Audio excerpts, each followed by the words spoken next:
कर्तृत्ववान शेतकरी news channel मध्ये आपले स्वागत। ताज्या आणि महत्त्वाच्या घडामोडी जाणून घेण्यासाठी आमच्या चॅनलला लाईक करा, सबस्क्राइब करा आणि बेल आयकॉनवर क्लिक करा। नमस्कार, आपण पाहतात कर्तृत्ववान शेतकरी न्यूज। बातमी आहे छत्रपती संभाजीनगर मधून। या घडीची सर्वात मोठी आणि ऊस उत्पादक शेतकऱ्यांना दिलासा देणारी बातमी समोर येत आहे।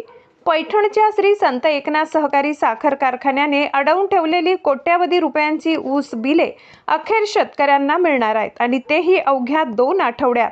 प्रशासनाने तसे लेखी आश्वासन दिले आहे। त्या अनुषंगाने आज माननीय जिल्हाधिकारी यांच्यासोबत चर्चा करण्यात आली आहे।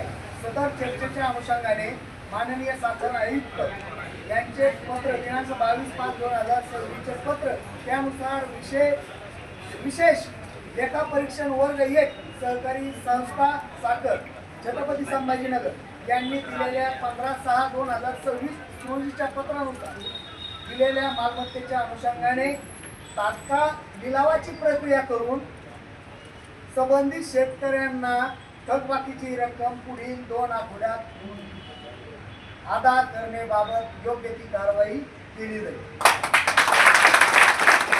हाच शब्द आपल्याला महत्वाचा होता। 2 आठवड्यानंतर कारवाई करून तर देणार, म्हणजे ते शब्द सगळे याच्यात होते। हे महत्वाचे होते की 15 दिवसात 2 आठवड्यात आम्ही शेतकऱ्याच्या खात्यात पैसे वळवले, तात्काळ कारवाई करणं हे महत्वाचं। त्यासाठी आपण ते पत्र घेतलेलं आहे। पुढच्या 2 आठवड्यामध्ये हे पैसे आपले जे काय येतील ते घेऊ, पुढच्या 2 आठवड्यात राहिलेले पैसे घेऊ। जर नाही झालं तर तुमच्या ताकद असली पाहिजे पुन्हा आंदोलन करण्याची आणि आवाज द्यायला का उभा राहणे। हे विसर पैसे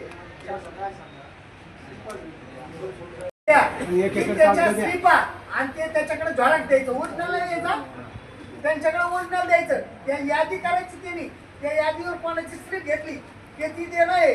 हे सगळं त्यांनी त्याचा मोबाईल नंबर, त्याचं सगळं नाव, ते सगळं घ्यायचं आणि ज्याचा ऊस गेला त्याच्याच नावाने स्लिप द्यायची, त्याचंच नाव द्यायचं, त्याचा मोबाईल नंबर द्या।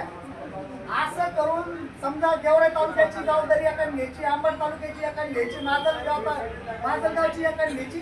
ही जबाबदारी घेऊन पुढच्या आठवड्यात ही यादी माझ्याकडे द्यायची, सगळ्याची यादी सगळे मिळून पुढच्या आठवड्यात, म्हणजे आज किती 22 तारीख, 5 तारखेपर्यंत ही यादी माझ्याकडे आली पाहिजे, बरोबर। मी